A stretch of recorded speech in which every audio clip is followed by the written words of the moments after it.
Hello, everybody. Welcome back to Beer and Money. My name is Ryan Burklo. And I'm Alex Collins. And on today's episode, we're going to be talking about estate planning for your parents.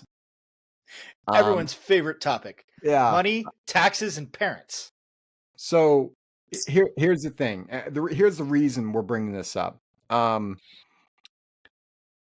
Whether it's a good problem or a good thing or a bad thing when it comes to your parents' finances, inevitably, it lands on us, the kids. Sometimes it can be a big benefit. Other times it can be just an absolute mess and nightmare. And so and parents don't want to think about it. I mean, I've got two kids. I don't want them to think about that kind of stuff. But the fact of the matter is it's going to land on them. So we can do our best job up front, being proactive. And oftentimes our parents don't want to think about doing the estate planning documents, or that maybe they've done it, but they haven't touched it in 30 years. So that's the point of today's episode. But before we dive into the details here, Mr. Collins, what are you drinking? I am drinking Sky Kraken. That's a good one. Yeah, it's a Fremont Brewery hazy IPA. We're recording here at the end of September. It's just about hockey season, and the local team, the Kraken, I'm excited for this year. Yeah, I actually just bought a couple tickets games, so I am excited as well. I chose something that you're going to be in this week. Icicle Brewery. Hazy IPA, Alpenhaze is the name. It's a solid brewery out of Leavenworth, Washington. And so, you know us in our IPAs. So I actually almost cracked an icicle. There you go. Yeah. So, check them out. All right, so let's dive into it. So let's talk about let's just give 3 problems that can occur in an estate plan, or maybe lack of an estate plan, if it's not done appropriately for the inheritance. Sure. I mean, the first is there's a tax bomb. And this can happen in 2 different ways, right? The first, like we're sitting here in Washington State, and Washington State's estate tax number is at 2.2 million.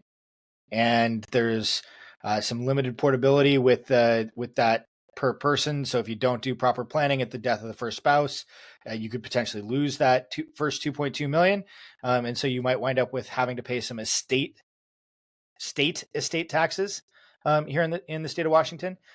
The second is, even assuming that we don't wind up with estate tax issues. Real quick, actually, just to interrupt you real fast. Some people might have heard that and say, okay, well, I got to pay taxes on the money, and it's money that's coming to me, so I pay taxes on it. They may not hear that as a big deal, but I think what they don't understand is all of the work to do it. Yeah. It's not something like you get a bill in the mail and say, here's your magical estate tax. Right. All the work leading up, including CPA, there's so much work to handle there, especially if an estate plan is not properly in place. It actually is a giant pain in the butt. So it's not as simple as I just inherited $1 million and I have to give, 20% to Washington State. And I'm making up numbers there, by the way. It's not that simple. So anyway, sorry to interrupt you there. I just want to bring up the bigger headache actually, and that is not only for your parents' standpoint, they wanted you to get all that money. Right. And from your standpoint, it's a giant pain in the butt. Right. So that's the first potential issue. The second potential issue, and I had this conversation with a client today, and that is they are both doing fairly well. They are, late 30s, early 40s. They wound up inheriting a bunch of money, and their situation's really pretty good. They didn't wind up with too much in the way of distributions that were going to be fully taxable. And when you start stacking IRA distributions, and for any non-spouse beneficiary, you're going to have to take it over a 10-year time period as a max. Now we wind up in a situation and a circumstance where, okay, in your example of $1 million, if that's inherited through a traditional IRA, it's not just $100,000 that you got to take out, because you got to take into account the growth on that $1 million over the next 10 years. Now imagine just stacking $100,000 of income on top of your existing income. Already higher income because, most of our clients are in their, mid 40s, right? Listen to this. And so you're already in like the higher income standpoint of your career. Let's add another 100 grand on that, like that you have to pay taxes on. It's not a pretty picture. Well, and again, this is one of those things where it's like, oh, Alex, Ryan, get out this world's smallest violin and like cry me a river on like having to pay taxes on money that you inherited. But at the same time, it winds up affecting clients pretty negatively because they look at it as like, oh, well, I inherited $1 million. But when you start doing the math on the taxation, like, okay, if you're in the 30% tax bracket, like obviously there's no 30% tax bracket. I'm giving an example. You lose $300,000 to taxes. Yeah. Like, so it's trying to make sure that you understand and figure out all the ramifications that go along with this, and make it so that we're not handing a tax bomb on to the next generation. And so that's the so-called like good problem to have. And we just shared brief examples of how they're not easily and dealt with. What about like everyone's concern where, and this is happening, I've got several clients now that they're like, hey, my parents are getting older, their health is starting to decline. How can I, it becomes a health concern. And it's around is my parents going to be able to handle the health issue and the financial issue with it? On top of, maybe you as the child is also having to go to their house and help with more items, right? It becomes, it's difficult to go through emotionally as a child, right, of the parent. And then it can also be financially hard to go through because maybe you end up having to help them to some level. So Ryan, is your father kind of like mine and stubborn? I think that's a prerequisite for fathers.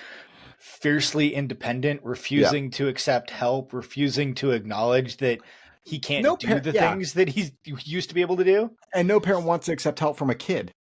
Right. Like their kid. Right. Or a kid, I guess.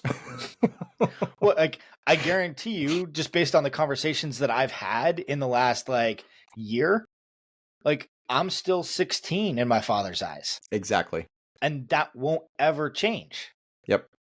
Like I'm elated that I've gotten to the level of being seen as 16 and not like 4. Right. And then the third one is the last thing your parents want to have happen is some sort of sibling fight because of a misunderstanding of what the documents did or did not say. Right? Like here's a personal example.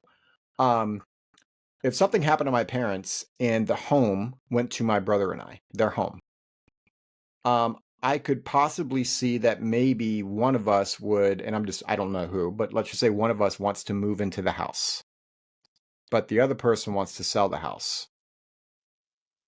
How do you handle that? Okay, well, maybe you can go down the road of, okay, well, one brother will pay the other brother rent, and then you'll sell it later, and then you split. Like, it becomes really muddy really quick, and then that's how fights occur over something that your parents thought was a really easy and nice gift to give you.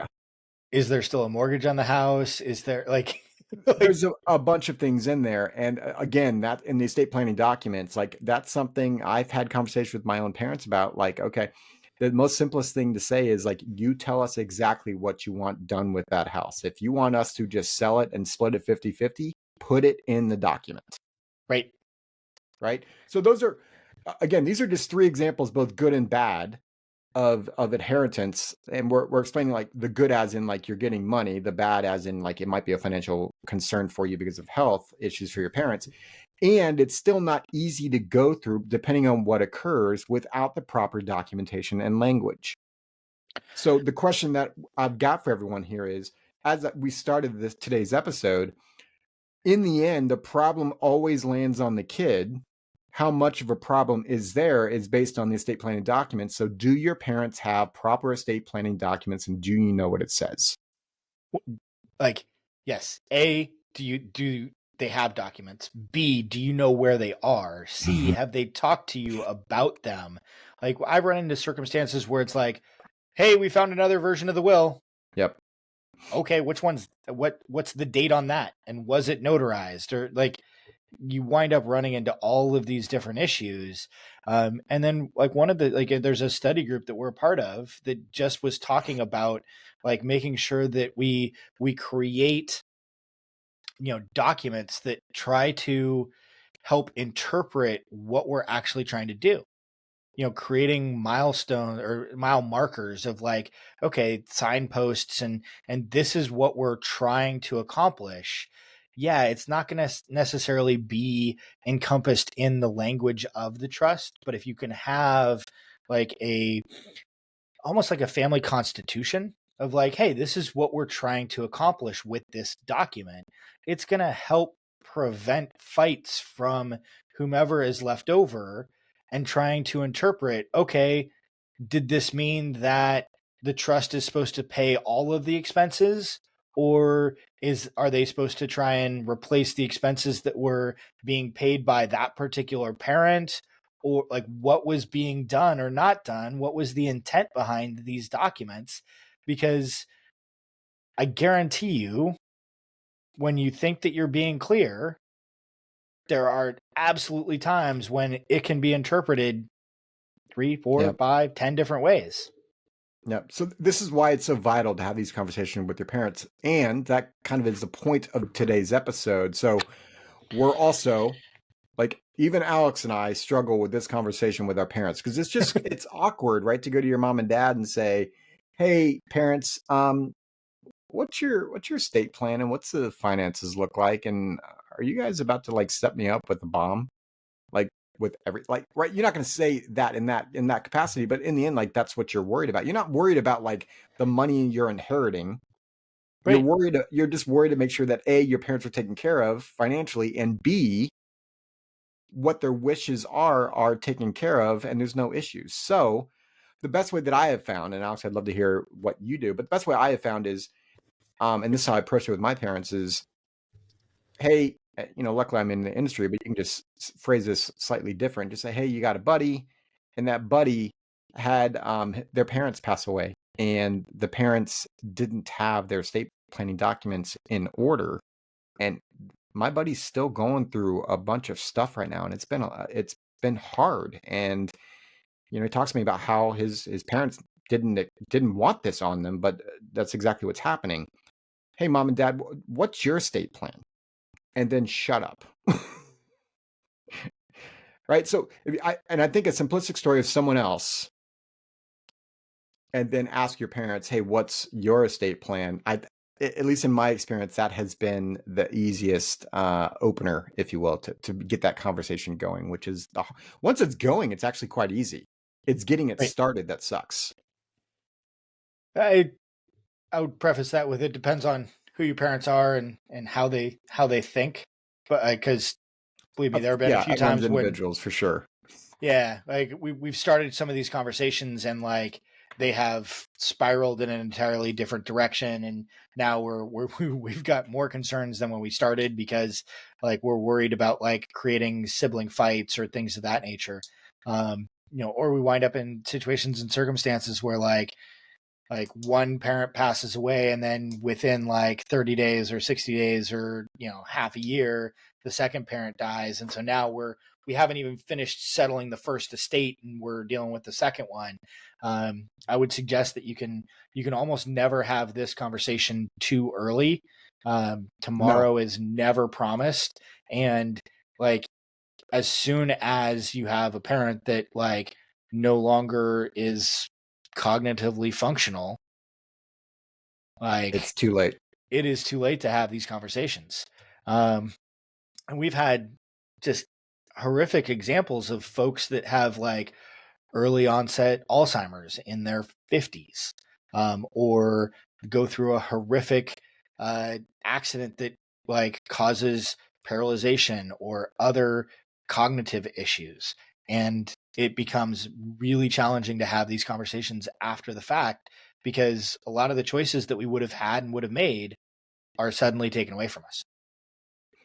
So have this conversation. Again, though, I mean, we are having so many clients right now that are asking these questions about their parents' estate plan. And so, frankly, a lot of times, and I think for those of you listening, I think this is also a way to help. If you're working with a financial professional, that professional has helped, hopefully, if they've had any amount of time in the industry, they've helped in these circumstances. So like what I'm doing is I'm inviting both the kids and the parents into one meeting, and I kind of play moderator around the whole deal. And I'm trying to, I get the parents to say like what their plan is. The kids start asking questions, and I just play moderator in it. Now, obviously, they end up sending me the estate planning documents so we can read through them from a financial perspective, have a lawyer double check it. And that way it kind of buttons everything up to make it as seamless. Like, it's never going to be seamless. Like, let's just call it what it is from an emotional standpoint alone, right?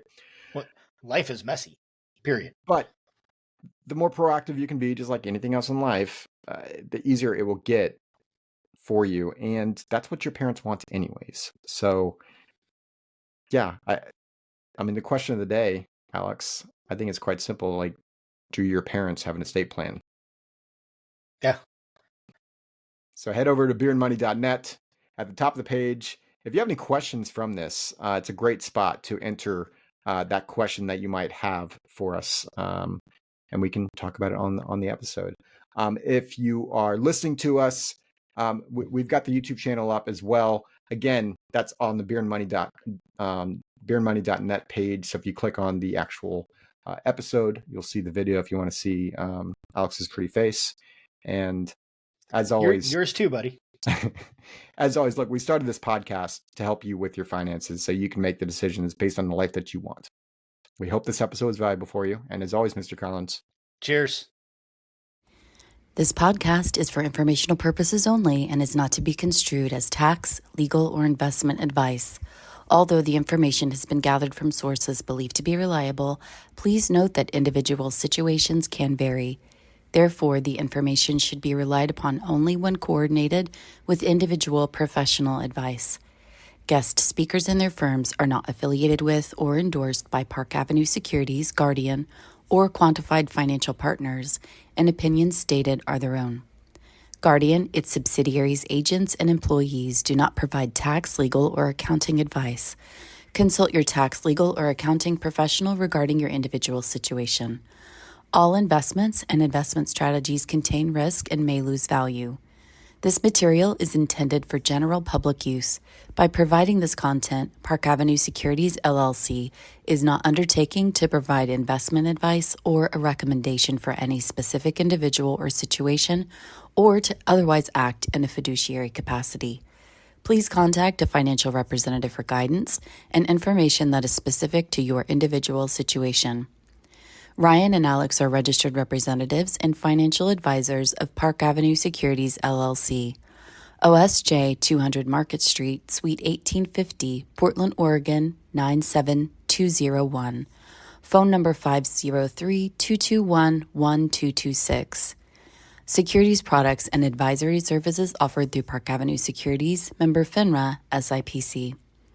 Financial representatives of the Guardian Life Insurance Company of America, Guardian, New York, New York.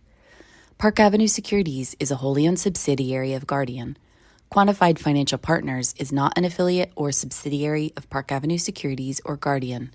Ryan Burklo, CA Insurance License Number 0K24924.